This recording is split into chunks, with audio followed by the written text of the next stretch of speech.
En el programa de hoy, Papa Francisco anima a volver a lo esencial, a Cristo crucificado, a la adoración eucarística. Santo Padre afirma que el canto también es un instrumento ecuménico. Y conoceremos las celebraciones que presidirá el Papa Francisco en noviembre del 2021. Hola amigos, qué gusto saludarlos a su programa EWTN Noticias, Noticias con Enfoque Católico. Soy Eddie Rodríguez Morel. Y nos enlazamos de inmediato con nuestro corresponsal en Roma, Miguel Pérez Pichel, que nos comentará sobre la catequesis del Papa Francisco y en la que el pontífice animó a volver a lo esencial. Adelante, Miguel. Saludos desde Roma, un miércoles más en el que el Papa Francisco presidió la audiencia general desde el aula Pablo VI del Vaticano. El pontífice dedicó su catequesis a una profunda reflexión sobre la centralidad de la Eucaristía en la vida del cristiano. El Papa Francisco recordó que el apóstol Pablo en su carta a los Gálatas recomendaba volver a lo esencial, a Cristo crucificado, a la adoración eucarística cuando se pierde el hilo de la vida espiritual y asediado por problemas y malos pensamientos, se tiene la tentación de desandar el camino de fe que se ha realizado.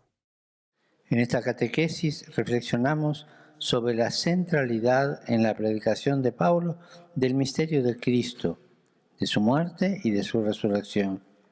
El apóstol exhorta a los Gálatas a no perder de vista a Jesús en la cruz y a que esta imagen se haga vida en ellos hasta identificarse con Él.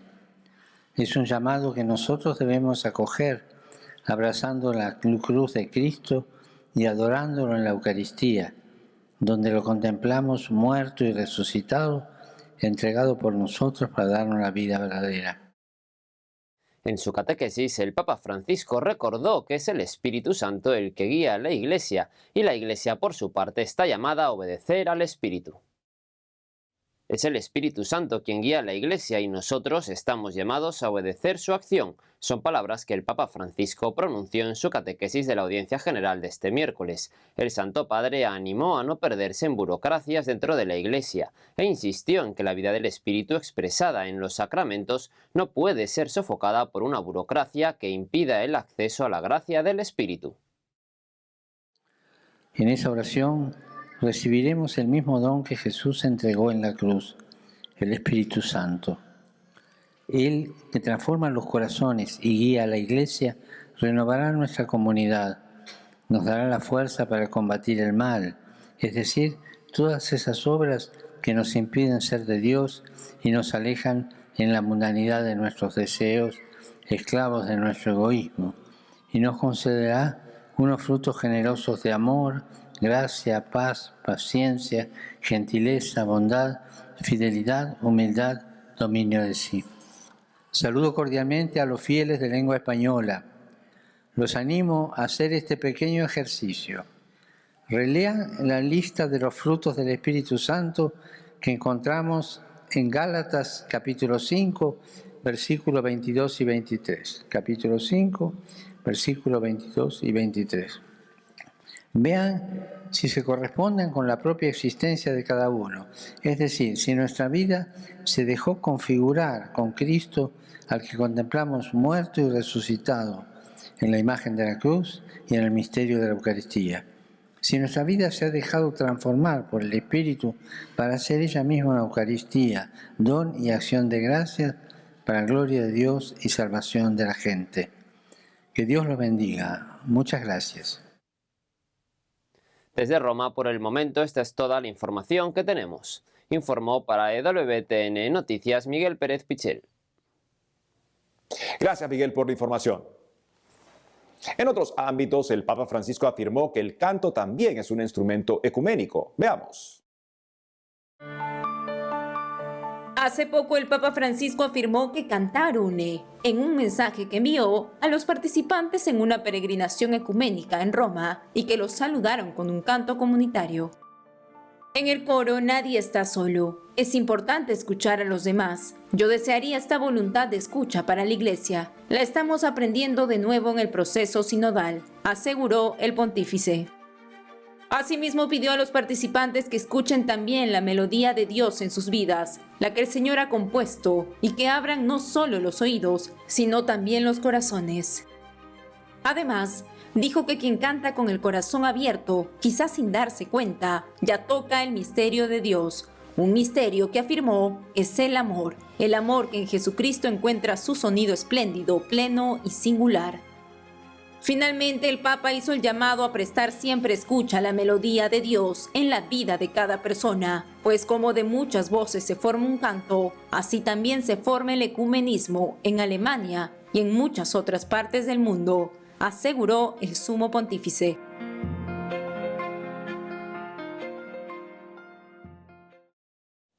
Y en otras informaciones, la Oficina de las Celebraciones Litúrgicas Pontificias publicó la agenda del Papa Francisco durante el mes de noviembre, que incluye diversas celebraciones eucarísticas. La Oficina de las Celebraciones Litúrgicas Pontificias publicó hace unos días la agenda del Papa Francisco con las ceremonias que presidirá en el Vaticano durante el mes de noviembre de 2021. En primer lugar, el Santo Padre presidirá el martes 2 de noviembre la misa por la conmemoración de todos los fieles difuntos en el cementerio militar francés de Roma. Además, el jueves 4 de noviembre celebrará una misa en sufragio de los cardenales y obispos fallecidos durante el año, la cual será en el altar de la cátedra de la Basílica de San Pedro del Vaticano. Al día siguiente, el 5 de noviembre, el Sumo Pontífice celebrará una misa en la Universidad Católica del Sacro Cuore en Roma a las 10:30 am. Asimismo, el domingo 14 de noviembre, el Pontífice presidirá una Eucaristía a las 10 de la mañana en la Basílica de San Pedro con ocasión de la Jornada Mundial de los Pobres. Por otro lado, el Pontificio Consejo para la Promoción de la Nueva Evangelización anunció otra cita en la agenda del Papa Francisco en este mes, la visita privada a Asís el viernes 12 de noviembre, como preparación a la quinta edición de la Jornada Mundial de los Pobres. En esta línea, el Santo Padre irá a la Basílica de Santa María de los Ángeles, que custodia en su interior a la Porciúncula, en donde encontrará en forma privada a un grupo de 500 pobres procedentes de diversos países de Europa, para pasar con ellos un momento de escucha y oración. En otras noticias, un obispo de Sudán del Sur afirmó que el reciente golpe de Estado en Sudán era lo que temían que sucediera. Conozcamos los detalles. Ante la presente situación en Sudán, después de que los militares disolvieran a inicios de esta semana el gobierno del país y declararan el estado de emergencia, el obispo de Sudán del Sur, Monseñor Christian Carlasare, aseguró que este golpe de estado era algo que se respiraba en el aire desde hacía tiempo y todos temían que sucediera. De acuerdo a lo asegurado por el Ministerio de Información de Sudán, el gobierno de transición, encabezado por Abdallah Hamdok, fue secuestrado por fuerzas militares junto a varios de sus ministros y se encuentran en paradero desconocido. Ante ese terrible contexto, Monseñor Christian Carlasare declaró para TV2000, el canal de la Conferencia Episcopal de Italia, y expresó que no se sabe qué es lo que sucederá en Sudán. Según lo indicado por el prelado, había esperanza de que el gobierno que se había formado fuera un gobierno verdaderamente laico, progresista, abierto a escuchar las necesidades de la población, así como un gobierno de unidad nacional y de preparación para un futuro más democrático, por lo que hay una gran preocupación por lo que está sucediendo. Como se recuerda, Monseñor Christian Carlasare, obispo de Rumbek en Sudán del Sur, fue herido de bala el 25 de abril de 2021. Durante su recuperación, el prelado aseguró que ofreció el dolor por la purificación y la conversión de la Iglesia de Sudán del Sur. Y siguiendo con la información, les comentamos que la exitosa película Vivo, que trata sobre el poder de la Eucaristía, llegará en las próximas semanas a América Latina. La exitosa película documental Vivo, sobre el poder de la Eucaristía para cambiar vidas, llegará en las próximas semanas a América Latina. Este film es distribuido por Bosco Films y estará disponible en México desde el 25 de noviembre de 2021. Asimismo, a partir del 2 de diciembre de este año, la cinta llegará a Argentina, Panamá, Perú, Honduras, El Salvador, Guatemala, Paraguay y Ecuador. En este contexto, Lucía González Barandiarán, creador y director ejecutiva de Bosco Films, destacó en diálogo con Así Prensa que esta película, que se estrenó en solo 9 salas, entró entre las 10 más taquilleras del año en el fin de semana de su lanzamiento en España. Cabe señalar que la cinta es producida por Hakuna, además el guión es de Jaime Pineda.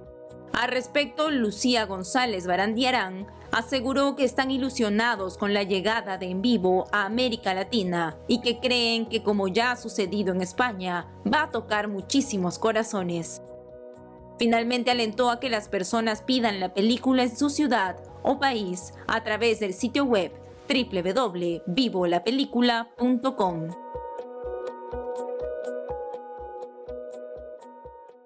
En otras informaciones, el obispo de Mar del Plata, en Argentina, Monseñor Gabriel Mestre, bendijo el memorial en honor de los 44 tripulantes del submarino Ara. El obispo de Mar del Plata, en Argentina, Monseñor Gabriel Mestre, bendijo hace unos días el memorial en honor de los 44 tripulantes del submarino Ara San Juan, fallecidos en 2017. Como se recuerda, esta nave se perdió el 15 de noviembre de 2017 en el Golfo de San Juan, en el Atlántico Meridional, cuando se dirigía a una base naval en Mar del Plata. Un año después, la máquina fue hallada a 800 metros de profundidad y a unos 600 kilómetros de Comodoro Rivadavia, donde estaba el centro de las operaciones de búsqueda. En esta línea, la inauguración del memorial se realizó en la avenida Patricio Peralta Ramos, frente a la base naval de Mar del Plata. Este acto conmemorativo es una réplica de la embarcación de 6 metros de largo, construida en granito negro, la cual pesa más de 1 tonelada y que lleva una placa de mármol blanco con el título En Patrulla Eterna, con los nombres y jerarquía de los 44 tripulantes fallecidos.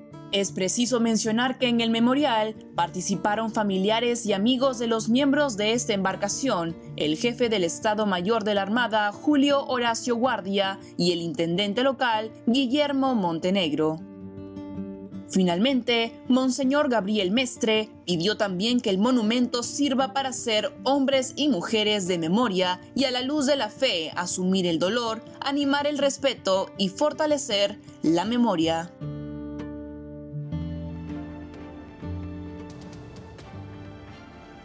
Amigos, tenemos que ir a una pausa, pero al volver, obispos expresan preocupación por asesinatos y violencia generalizada en Ecuador. Además, el arzobispo de Nueva York recuerda que los derechos humanos comienzan en el vientre materno. Ya retornamos con más noticias con Enfoque Católico.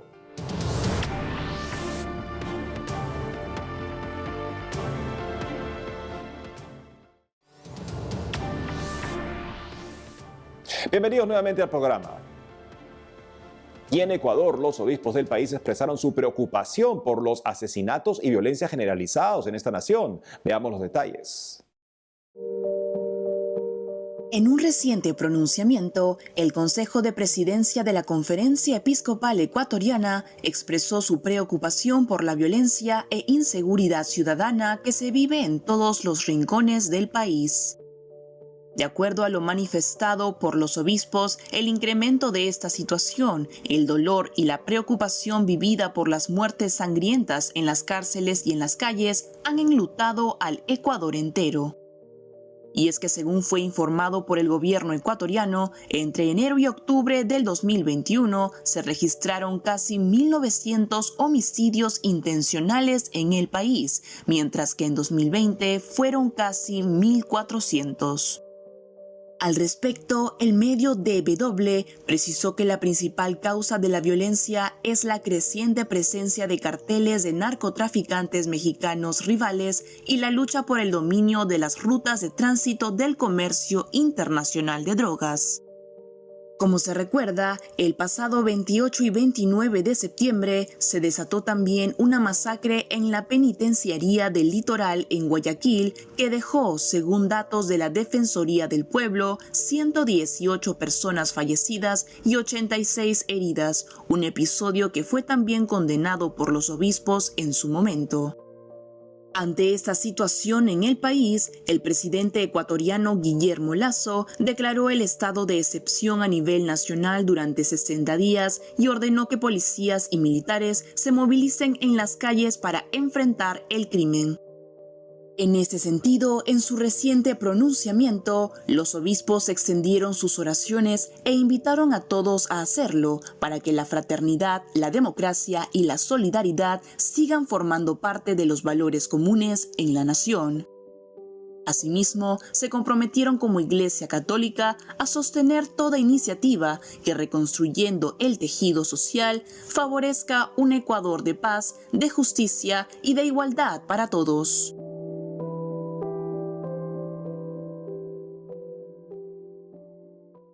Y en una reciente columna, el cardenal Timothy Dolan, arzobispo de Nueva York, recordó que los derechos humanos comienzan en el vientre. El arzobispo de Nueva York, en Estados Unidos, cardenal Timothy Dolan, señaló que el primer paso para poner fin a todas las formas de violencia en la sociedad relacionadas con el crimen, el racismo o la pobreza es poner fin a la violencia del aborto. En una reciente columna, el purpurado señaló que la violencia no terminará hasta que se detenga la supuesta licencia intocable del aborto radical que parece haber capturado a un segmento de la sociedad. En esta línea, el cardenal recordó que, como escribió la Madre Teresa, no debe generar sorpresa el escuchar hablar de asesinatos, muertes, guerras y odio, puesto que si una madre puede matar a su propio hijo, ¿qué falta para matarse entre unos y otros? Además, preguntó quién es más frágil e incapaz de defenderse a sí mismo que el pequeño bebé en el vientre. De esta forma, el arzobispo de Nueva York indicó que en una sociedad dividida política y culturalmente, lo único que parece unir a todas las partes es la preocupación porque el mundo haya perdido el respeto básico por la vida. Además, citó algunos ejemplos del terrible trato que se da a la vida humana, como la situación de millones de refugiados y migrantes, el desprecio por la vida durante la pandemia de coronavirus, el aumento de los suicidios, especialmente entre los jóvenes, y los tiroteos masivos. Por eso, instó a todos a defender a los indefensos niños por nacer y a denunciar el mal llamado derecho al aborto, que es inhumano, violento y contrario a los derechos humanos. En otra noticia les contamos que el próximo 15 de noviembre la agrupación Miserere México, liderada por Félix Chavira Almanza y su esposa Maite García Díaz, realizará un encuentro nacional virtual gratuito dirigido a separados, divorciados solos, divorciados en nueva unión o personas que han sufrido abandono. Para contarnos más detalles de este interesante evento está conectado con nosotros el propio Félix Chavira Almanza, presidente nacional del grupo Miserere México. Félix, bienvenido a EWTN Noticias. Gracias, saludos a todos, gracias por la invitación, un abrazo. Félix, cuéntanos primero que todo, ¿cómo nació el grupo Miserere México y cuál es su misión? Bien, Miserere México tiene aproximadamente un poquito más de un año de su creación, pero tiene más de 20 años del trabajo de mucha gente atrás de él. Aproximadamente en el 2017 nos concentramos en el Congreso de la Misericordia en Querétaro, algunos curadores diocesanos. Después, en el 2018, en un encuentro región Bajío en Salamanca, Guanajuato, nos volvimos a encontrar alrededor de 10 coordinadores. El culmen fue en el 2019 en Monterrey, Nuevo León, que fue el 20 aniversario del grupo Divorciados Vueltos a Casar. Ahí nos encontramos alrededor de unos 10, 12 coordinadores diocesanos de los grupos de divorciados en México, de diferentes diócesis, y ahí nació la idea de empezarnos a reunir todos y conjuntarnos en un mismo grupo.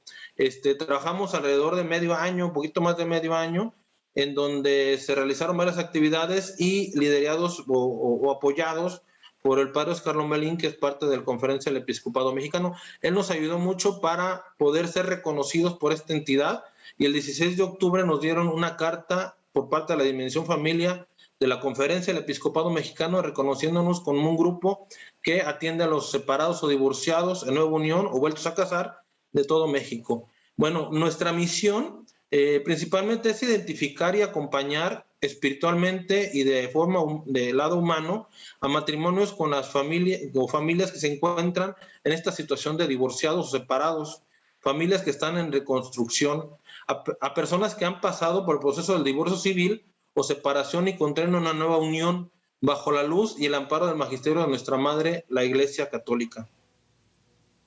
Al respecto, ¿podrías comentarnos cómo se animaron a desarrollar este encuentro nacional virtual y cuál es su objetivo? Sí, ahora sí que fue también la intención de que este año de trabajo que hemos realizado, arduo trabajo, porque iniciamos 16 sedes, actualmente para hablar de Dios somos 30 sedes en México, cada una es una diócesis en donde estamos trabajando y pensamos pues festejarlo con una reunión nacional. Ahorita como no se puede hacer de manera presencial por cuestiones de la pandemia, pues no podemos dejarlo pasar y pensamos en una reunión virtual.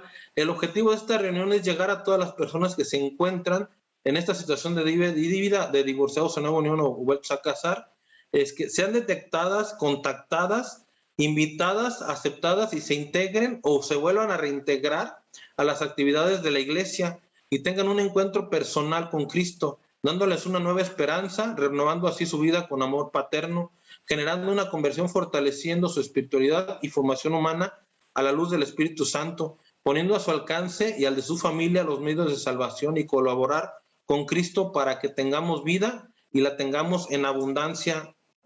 Ese es el objetivo. En ese sentido, Félix, ¿cuáles son algunos de los temas y actividades que desarrollarán en el encuentro y quiénes serán algunos de los expertos que participarán en él?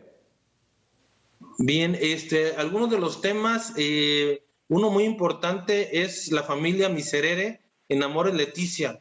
Este tema nos lo va a impartir el padre Óscar Romelín.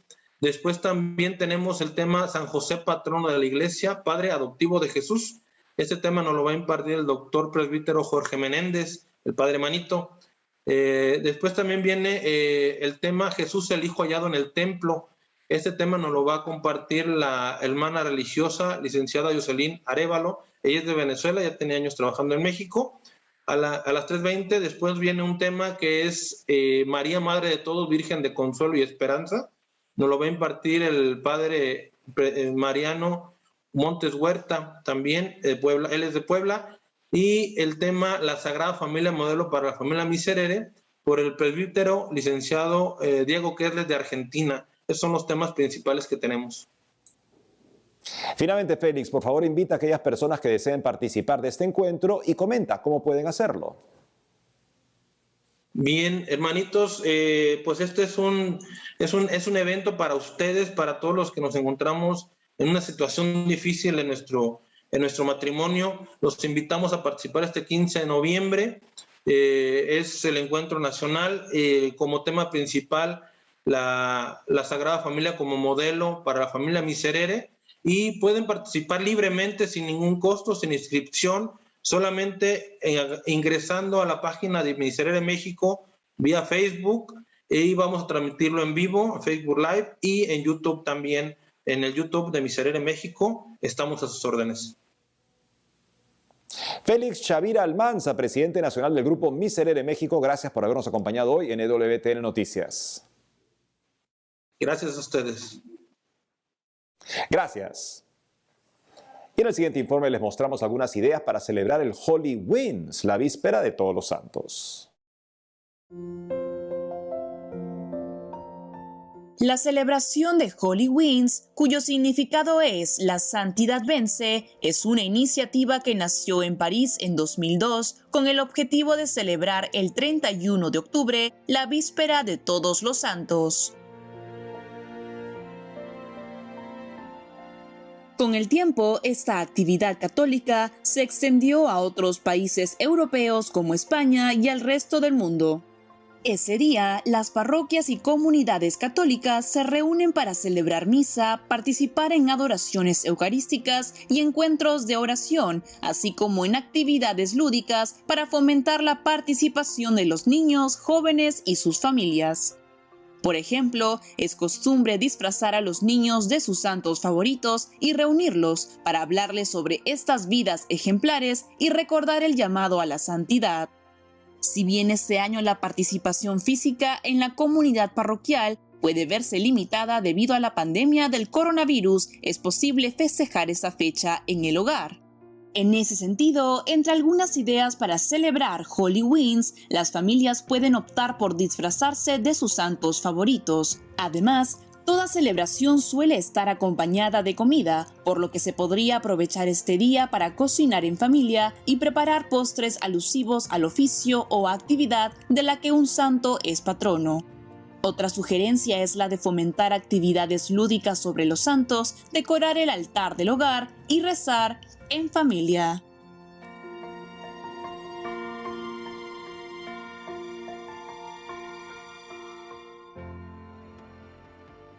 Y es todo por hoy, amigos. Gracias por haber estado con nosotros. No dejen de seguirnos en las redes sociales y saben que también tenemos cita de lunes a viernes a las 12 del mediodía por Radio Católica Mundial en su programa Más que Noticias con un servidor. Hasta entonces.